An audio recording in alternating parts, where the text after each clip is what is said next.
Assalamualaikum warahmatullahi wabarakatuh. Salam sejahtera bagi kita semuanya.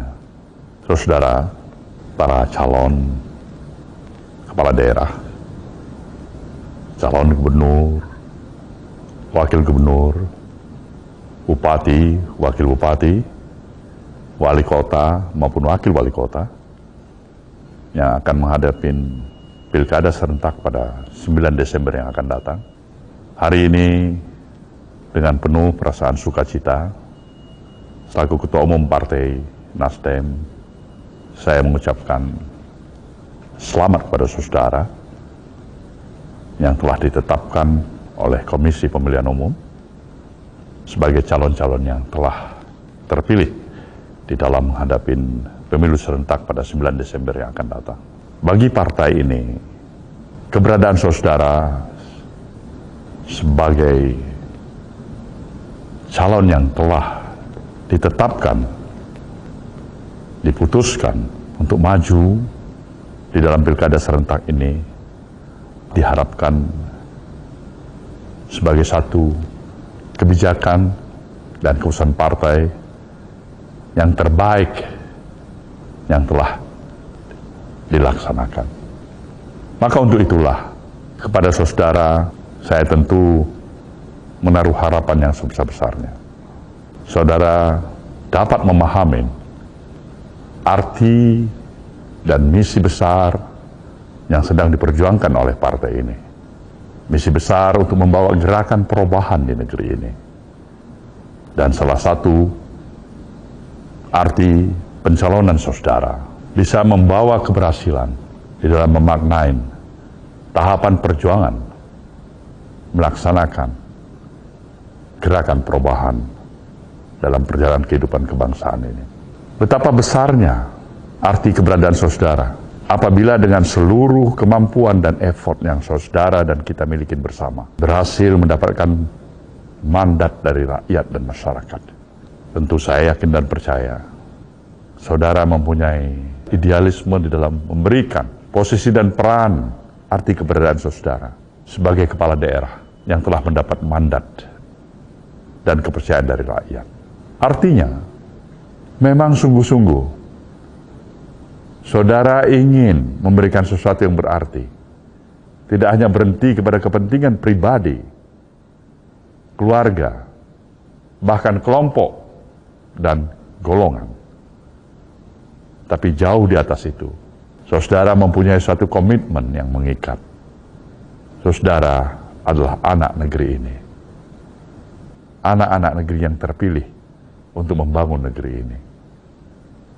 Satu hal yang pasti yang berbeda pada pilkada serentak pada 9 Desember ini adalah kita dalam suasana menghadapi pandemi virus corona. Dan ini bukan hanya terjadi di negeri kita, tapi juga terjadi di seluruh belahan permukaan bumi ini. Maka adalah kewajiban bagi kita semuanya, betapa pentingnya untuk terus-menerus mengikuti protokol kesehatan di dalam menjaga kondisi keadaan kita untuk tidak semakin lebih parah dalam menghadapi masa-masa yang cukup sulit seperti ini. Maka untuk itulah saudara semuanya, adalah tugas kita bersama untuk meyakinkan masyarakat.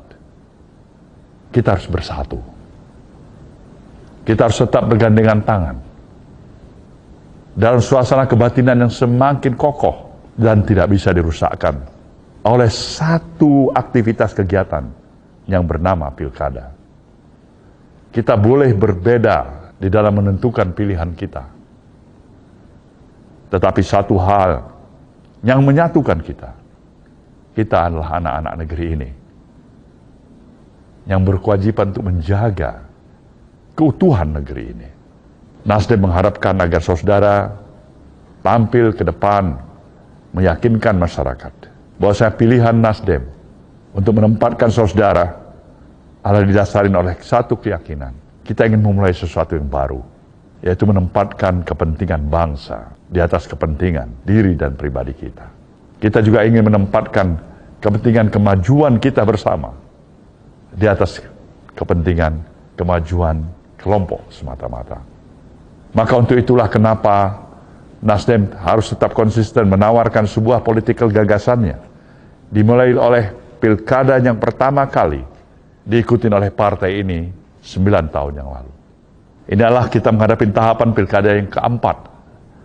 Sejak pertama sekali partai kita eksis, kita menawarkan political gagasan kita, politik tanpa mahar. Ini adalah merupakan sumbangsih kita, sekecil apapun itu, untuk mulai membangun sebuah peradaban baru. Bahwasanya kemampuan institusi partai politik haruslah tetap dilengkapi. Tidak hanya sekedar ilmu pengetahuan yang dimiliki, militansi para kader yang dimiliki, tetapi juga yang tidak kalah pentingnya adalah attitude, kepribadian, dan moralitas yang melengkapi seluruh kemampuan yang ada pada personifikasi setiap para kader yang ada di partai ini. Saya yakin dan percaya, memang sesuatu upaya besar di dalam membawa misi gerakan perubahan ini. Tidaklah semudah membalikkan telapak tangan. Dan itu harus kita mulai dari diri kita sendiri. Untuk memberikan suri keteladanan. Suatu kegalauan hati yang masih ada pada diri saya sebagai pucuk pimpinan partai ini adalah ketika seluruh karunia yang telah diberikan oleh Sang Maha Pencipta kepada kita sebagai satu bangsa, dengan seluruh apa yang kita miliki, sayang 1000 kali sayang ketika kita tidak bisa memahami dan mensyukurinya. Negeri ini memerlukan terpanggilnya hati dan nurani kita bersama. Bahwa negeri ini adalah negeri yang membutuhkan seluruh cara berpikir yang lebih mengedepankan kepentingan untuk kemajuan bersama. Dan itu hanya bisa kita lakukan ketika proses pendidikan politik tidak pernah terhenti. Karena satu dan alasan kepentingan yang lebih mementingkan kepentingan parsial kelompok dibandingkan kepentingan nasional. Saya mengucapkan selamat di dalam menghadapi kompetisi pada 9 Desember yang akan datang. Saya yakin dan percaya di dalam menghadapi suasana pertandingan dan kompetisi itu, penghargaan kita adalah bagaimana menjaga nilai-nilai sportivitas di dalam berkompetisi. Bagaimana kita juga ingin memberikan sebuah keteladanan. Berkompetisi bukan saling menjatuhkan dan merusak, tapi bisa kita laksanakan secara lebih baik dan harmoni. Itu perjuangan kita. Selamat pada saudara semuanya. Yakin dan percayalah, bangsa ini sedang berproses untuk lebih memperkuat arti keberadaan kita, membangun peradaban sebagai satu bangsa yang tidak kalah lebih hebat untuk dapat dihargai oleh seluruh kehidupan bangsa-bangsa lain di permukaan bumi ini. Selamat berjuang.